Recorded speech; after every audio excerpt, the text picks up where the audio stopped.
E acho que a gente precisa colocar isso no horizonte. Se eu tô com medo, eu quero que alguém me salve desse medo, né? Então, e para não falar só de desgraça, porque eu também não é coisa da mensageira do apocalipse, esse tema a gente faz a gente ser mensageiro do apocalipse. Nem me fale. Nessa é dureza, né? Mas enfim, nessa coisa do roubo de celular, eu acho que a gente precisa olhar também uma lógica, o que tem funcionado, assim. Então a gente tem umas experiências interessantes no Brasil que está reduzindo o roubo de celular de uma forma muito legal. E alguns estados já adaptaram, já adotaram, mas quem começou foi o estado do Piauí. Piauí, verdade. E aí é muito legal porque assim, quando a gente pensa em como é que se enfrenta o roubo de celular, é assim, bota a polícia para prender o ladrão. Beleza, isso resolve, mas como você bem falou, resolve, mas amanhã já tem outro, porque tem uma organização ali, beleza, o cara foi preso, mas logo mais vai ter outro para roubar. Então, o que eles fizeram lá, no Piauí? Eles fizeram uma parceria com as operadoras de celular para rastrear ali o e-mail, para poder ter acesso rapidamente a isso. As operadoras rapidamente avisando, né, fazendo uma plataforma para avisar, no caso dos e-mails de celular roubado ou furtado, mandar mensagem para a pessoa. Então, sei lá, eu comprei um celular usado que foi produto de roubo, eu recebo lá um SMS dizendo: esse celular é produto de roubo, por favor, venha até a delegacia devolver.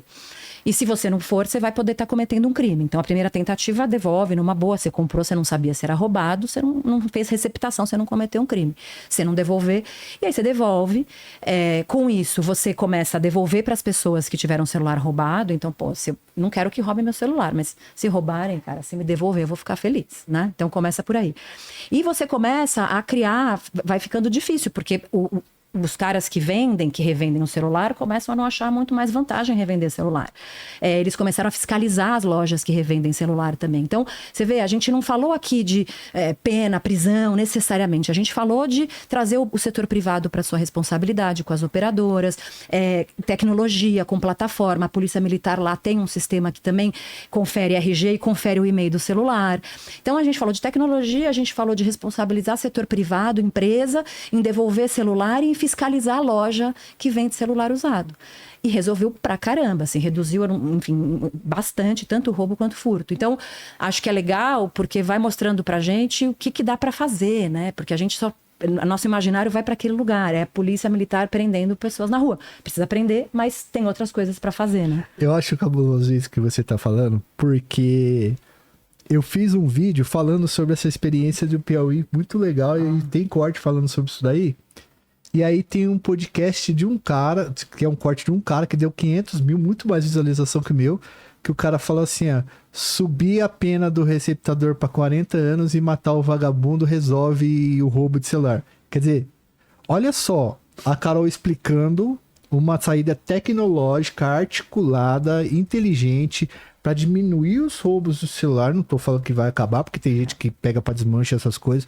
O roubo de celular já implementado no nosso país, no estado pobre, que fez das tripas coração para conseguir fazer isso, e o que dá visualização é matar o cara que roubou teu celular. Esse é o grande problema. Exato. A gente vai propor isso daqui como pesquisador, como alguém que enxergou nessa política algo importante e racional, enquanto quando o cara é roubado, vai ter 10 políticos ou 25 mil pessoas apontando pra ele assim, vou subir pra 40 anos de pena e a gente vai matar ele a hora que vier roubando. E pro cara que tá sendo roubado, logicamente que o cara, mano, tá com ódio. Você perder o celular é você perder a conexão com a sua família, velho. Sua fonte de trabalho, muitas vezes. Trabalho, memória, sabe tudo, parte do seu corpo, cara. E aí é isso, a gente fica nesse negócio, nessa tensão de propor algo que é interessante, racionalmente faz sentido e tal, e você fazer algo com uma lógica sentimental, subjetiva, raivosa, odiosa, mas uma dá muito voto e a outra necessariamente demora um tempo para dar. É que eu falo que esse é um problema da dissonância entre pesquisa e práticas que deram certo e a grande política, porque isso foi um ato político também, fazer esse projeto aí do celular. Mas tá demorando também para tomar as atitudes disso daí, né, o Vilela? Porque realmente o roubo de celular, qualquer pessoa que você conversa, e aí a população pede o Tribunal do Crime. Pede pro PCC intervir, pede pro PCC tirar a vida dos caras que tá roubando o celular. Pedir essas coisas é um sintoma de que a nossa sociedade ela tá doente com essa situação da segurança pública, né? Eu acho que é mais ou menos nesse sentido. E a parte do público que tá assistindo a gente, o que pode fazer para melhorar a situação? Olha, Vilela, eu acho que, de novo, pensar, ampliar um pouco o olhar e pedir diferente. Então, não se contentar só com a ideia de que a gente, bandido bom é bandido morto, né? Então, pedir mais investigação, cobrar isso dos governantes, acho que olhar, não acreditar que só a operação policial é que resolve, e acho que participar também da segurança pública, né? A gente conversava um pouco antes, e acho que a mega operação do Rio, ela também desvelou uma coisa, e que eu ouço muito, que é assim, o que você está falando? Você troca tiro com bandido em viatura? Por que você tá vindo dar palpite em segurança pública? É o que eu mais ouço, né? E eu falo, cara, eu não troco tiro com bandido em viatura, e eu nem tô dizendo que eu sei trocar tiro com bandido em viatura, mas eu respeito e acho que quem tá lá fazendo isso tem um baita saber, mas eu me pergunto assim, cara, um professor, ele sabe tudo de política de educação, assim, ele é que faz a política de educação, não tem ali um administrador, um engenheiro, para pensar, né, uma estrutura de uma secretaria de educação. Por que na segurança pública não pode valer a mesma coisa? Por que mais gente, além dos policiais, que são muito importantes, não podem participar de segurança pública, né? E eu acho que depois da operação veio muito isso, veio pesado, assim, a gente ouve, inclusive gente que eu respeito, né, lideranças, o próprio Pimentel falando, porra, não sabe, não entendi nada e tá dando palpite. Cara, eu não tô dizendo que eu sei o que um policial que troca tiro na viatura sabe, mas eu sei outras coisas, né? E eu tô dizendo, fazendo esse paralelo, porque eu acho que a gente, como sociedade, também pode participar da discussão de segurança pública. Então, por exemplo, a gente tem em São Paulo e nos outros estados brasileiros uma estrutura que chama CONSEG, que são Conselhos Comunitários de Segurança, que tem em todo bairro, onde tem uma delegacia de polícia e uma companhia da PM, tem um CONSEG, e que faz reunião mensal. Tem que ter ali o delegado, o chefe do distrito policial e o capitão ali da companhia para prestar contas. Pô, quantos de nós já fomos em reunião de CONSEG no bairro, né? Pô, vai na reunião do CONSEG, conhece o policial que tá ali, traz seu filho para acompanhar a discussão. Tem programas que São Paulo foi abandonando nos últimos tempos, mas que era muito legal, chamado Vizinhança Solidária. Talvez até tenha aqui no bairro, no entorno aqui do estúdio, que é você conecta aos moradores ao policial da companhia da área ali, ao PM, para ficar todo mundo atento. A hora que tiver uma movimentação suspeita, você avisa. Você cria um senso de comunidade ali também. Então, são exemplos que a gente joga, é muito confortável. Joga nas costas da polícia, resolve aí para mim. Então, eu acho que, a gente precisa poder discutir a política de segurança pública com calma, sem ser chamado de não sabe nada e vem só palpitar, porque a gente, no meu caso, e no caso do Sou da Paz, a gente está construindo muito conhecimento, sempre respeitando as polícias há muito tempo, e a gente como cidadã, pô, a gente poder participar mais e participar de uma reunião do CONSEG, de uma estrutura de vizinhança solidária, e bater na porta da companhia, conhecer quem é o PM ali, quem é o delegado. Eu acho que a gente faz isso na escola, a gente não vai visitar a escola do nosso filho, quem é e tal, o diretor, por que a gente não faz isso? Então eu acho que falta um pouco esse olhar de que segurança pública a gente constrói junto, não é só a polícia resolver o nosso problema, entendeu? Segurança pública tem que ser um direito, cara, igual educação, a gente tem que ter o direito de andar seguro na rua, de não ter medo. Isso tem política pública, é polícia, é política de prevenção, a prefeitura, iluminação. Pô, lugar iluminado, você previne crime. Lugar limpo, você previne crime. Então, tem um monte de outras coisas que não é só combater o crime. Então, eu acho que pensar a segurança pública dessa forma mais ampla é algo que dá para fazer como sociedade, dá para a gente cobrar dos políticos. Eu estou insistindo, a gente vai ter eleição aí, então cobrar melhor vai ser importante para a gente poder também dar a nossa parte, participar aí para tentar melhorar a situação que a gente tá. Eu queria entender como é que é essa sensação. Faz muito tempo que eu não entendo ela. A sensação de você andar na rua e se sentir seguro, velho. Eu acho que a maioria dos brasileiros faz muito tempo que não sabe o que é isso. Talvez aqui em São Paulo mais ainda, né? Talvez dentro dos condomínios fechados as pessoas tenham ainda. Mas veja que é num aspecto privado da vida, né? Mesmo que você conviva com outras pessoas, é um aspecto privado. Para os municípios, esses condomínios fechados aí são importantíssimos, porque o cara paga IPTU e ainda cuida de toda a estrutura do lugar que ele mora. Então não é igual você pagar IPTU e morar na rua não, fora do condomínio. Você está pagando IPTU, morando dentro do condomínio, você está cuidando através do rateio da sua segurança, do asfalto, da limpeza, de todas essas paradas. Para a prefeitura isso é maravilhoso, porque ele vai desafogar, você desafoga ele com o IPTU, e aí para quem tá para fora, a insegurança é absurda. Ou deveria ser. Não, na verdade, a segurança deveria ser maravilhosa, né? Do lado de fora, mas é uma insegurança porque o cara sai do condomínio fechado aqui, ele vai pro condomínio fechado que é o shopping, ou ele vai pro condomínio fechado que é uma academia, ou ele vai pro condomínio fechado que é a escola do filho dele, aí volta pro condomínio fechado, muitas vezes tem o carro blindado, e esse cara, ele tem um pouco de segurança ali mesmo, ele sabendo que pode ser inseguro no lugar que ele tá. Mas e o povão, que tá acordando todo dia, andando de metrô, acorda às 5 horas da manhã, volta às 6 horas da tarde pra casa, 7 horas. Pô, é difícil viver desse jeito, cara. É complicado. Ia falar uma coisa sobre essa questão dos especialistas, viu, Carol?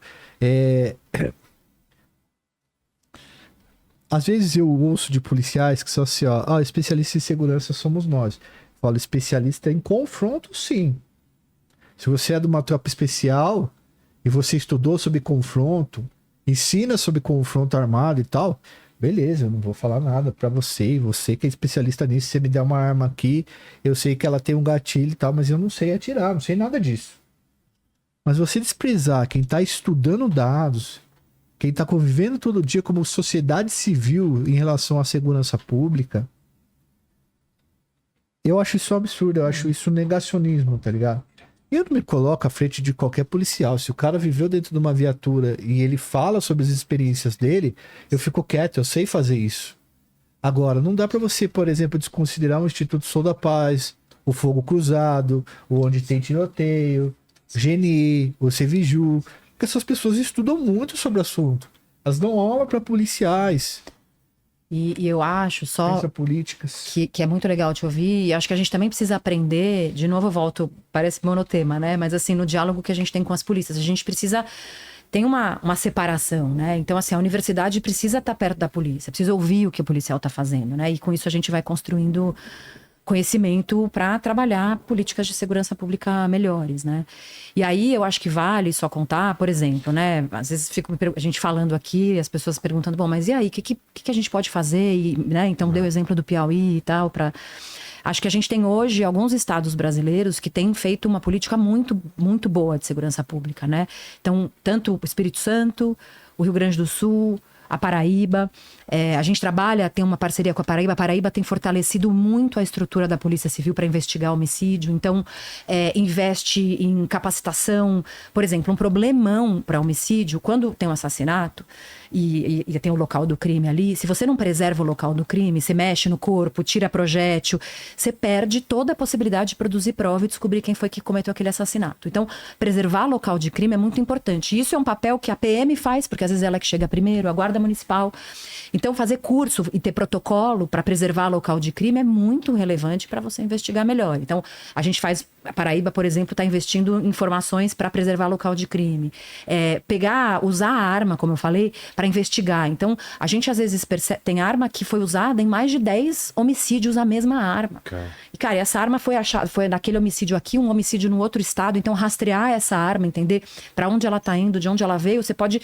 Talvez tenha ali uma quadrilha que esteja promovendo execuções. Então, tudo isso a gente tem feito na Paraíba e a gente precisa medir também o quanto a gente consegue investigar e esclarecer os crimes, porque no Brasil a gente não mede muito pouco em segurança pública. Então, a gente fala, não investiga. Bom, a gente precisa saber o quanto não investiga. Então, o dado que a gente trabalha é 36% de esclarecimento de homicídio. A gente precisa ter um indicador oficial. Então, a gente tem trabalhado para pressionar o governo federal para ter um indicador único que a gente possa medir em todos os estados brasileiros, para ter o mesmo dado e a gente poder olhar, esse estado tá bom, esse estado piorou, o que aconteceu ali?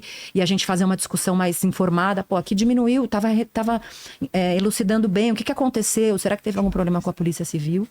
Então, acho que a Paraíba. E tem uma outra coisa que a gente fala pouco, também parece papo que é assim, os estados que conseguem reduzir sistematicamente os crimes, os homicídios principalmente, são estados em que o governador senta à mesa mensalmente, bota ali o chefe da Polícia Civil, o chefe da Polícia Militar, estabelece metas de redução de crime, cobra esses policiais que vão prestar contas, eles são também celebrados quando eles reduzem o crime, então você cria um espaço ali de troca, bota o Tribunal de Justiça, bota o Ministério Público sentado à mesa todo mês para discutir de forma integrada e o governador ali cobrando. Então eu brinco, né, e outro dia eu estava fazendo essa conversa que falando do Rio. A gente teve a operação policial nos 46 do penúltimo ano, né? Assim, cara, quem tá fazendo política de segurança séria sentou na mesa ali no dia 1 que assumiu o mandato como governador, não está na imprensa mostrando isso, mas está fazendo reunião todo mês para integrar as polícias e cobrar resultado. Então, acho que isso é uma outra coisa que a gente fala pouco, porque a gente não vê também, né? Então, eu acho que tem caminhos aí, é menos sexy, é mais fácil falar de operação e fazer operação. Não que seja mais fácil, também não quero ser mal entendida, mas gera mais dividendo político, aí isso aumenta o número de seguidores, enfim. Mas a política séria, ela é mais discreta, eu diria.